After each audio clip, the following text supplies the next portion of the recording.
and welcome to Disorient. I'm Emily Chen, and today I'm going to talk about biculturality, which applies to us Asian Americans who are either born here in the US or who grew up here as a young child. Usually, we think of cultural adjustment in terms of immigrants, so, like many of our parents, and they're moving to the US and sometimes taking on American cultural norms, the values, attitudes, sense of identity, and this process is called acculturation. However, for us Asian Americans who were born in the US or came here when we were very young, we don't exactly have a clear cut original home culture that's fundamentally a part of us, and a brand new separate culture that our immigrant family members encounter when they come to the US.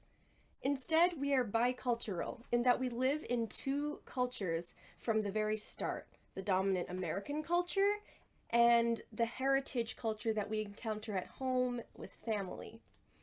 So we acculturate to the American culture that surrounds us and enculturate to our heritage culture. And for me, that's Taiwanese Chinese culture. And it turns out that acculturation and enculturation aren't mutually exclusive, like I used to believe. When my college counselor told me this, it blew my mind and opened up my world because it helped me realize that I don't have to choose between American Western culture or Taiwanese Chinese Asian culture. So basically, choosing to practice Chinese doesn't cancel out or take away my competence with English literature or French. I can be Asian and American enough, belong to both cultures, and be proud of it. Basically, I can have the best of both worlds, if I want. So now I'm going to give you the shortest summary I can of very general Asian culture and American cultural aspects, and then sum out how biculturality or multiculturality plays out, just to give you some terms that describe what we bicultural or multicultural Asian Americans encounter. Just to note that this is from my own experience as a Taiwanese American and learning I've done in my life. Every Asian culture is different, and within each culture, there are many different beliefs and practices, and within that, each community and family has different values too. So, what I talk about may as well not apply to you, and that's okay. There are an infinite number of ways to be Asian American. So, how are American and Asian values different? Many Asian cultures value collectivism and interdependence, while American cultures value individualism and independence. Because Asian cultures value social harmony and relationships, we might hide our emotions in favor of being modest, respectful, and we might want to save face in order to maintain honor for ourselves and our families. Meanwhile, American culture is very much about finding and openly expressing our individuality, being honest and being proud of our individual accomplishments. The Asian and American cultures in my life interact in all sorts of ways, and the clash between their dramatic differences can be a lot to deal with. Because I have two cultures in my life, but there's only one of me, it gets complicated trying to figure out which parts of which culture I want as part of my own identity. Do I want to be outspoken and more American, or more Chinese and measured and respectful in what I say? Or do I want some combination of both? Or neither?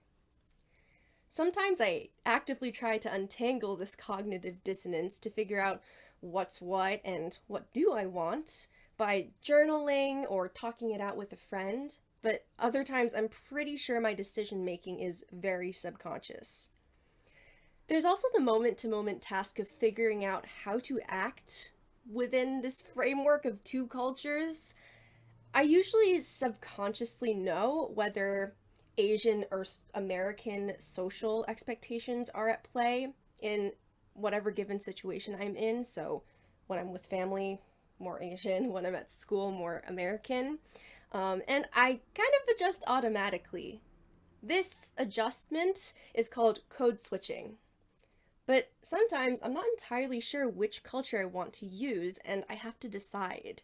Like when I'm at an appointment with a health professional who speaks Mandarin, do I want to act more American and just speak English, which is easier for me? Or do I choose to respond in Mandarin because I obviously understand what they're saying in Chinese? Um, and sometimes I end up just switching languages in the middle of the same conversation. It's confusing and it's hard. So basically, navigating biculturality can be really complicated. The fancy word is acculturative stress.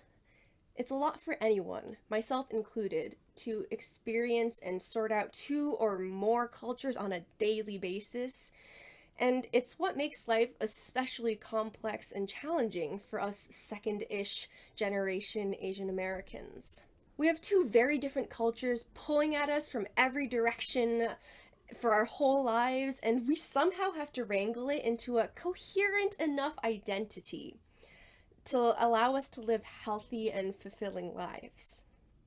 If your parents are immigrants like mine, they don't really have to deal with the ins and outs of biculturality if they don't want to. They can operate by the standards of their home culture and think, well, I'm just a Taiwanese person living in the US. And they don't have to worry so much about fitting in with the dominant culture. So sometimes it can be hard for them to understand how stressful being bicultural can be. At this point in my life, though, I think that even with the stressors of biculturality, I do love being Asian and American and wouldn't really want it any other way.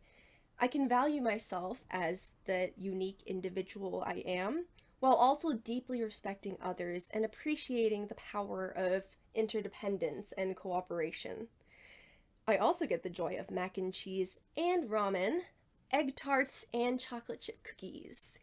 So, although being bicultural has its stresses, as everything does, it can also make for a much richer life that gives us Asian Americans a unique perspective on this world.